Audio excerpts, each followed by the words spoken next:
বন্দুকের গুলিকে উপেক্ষা করে, লাঠি গুলি টিয়ার গ্যাসকে উপেক্ষা করে রাজপথে রক্ত ঢেলে দিয়ে আজকের বিজয় ছিনিয়ে এনেছে, তাদেরকে আমরা স্মরণ করছি।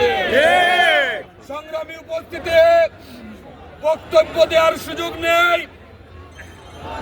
বাংলাদেশ জাতীয়তাবাদী দলের ভারপ্রাপ্ত চেয়ারম্যান বিগত 1.5 দশকেরও বেশি সময় থেকে বাংলাদেশের মানুষের মুক্তির আন্দোলনে নেতৃত্ব দিয়ে গেছেন।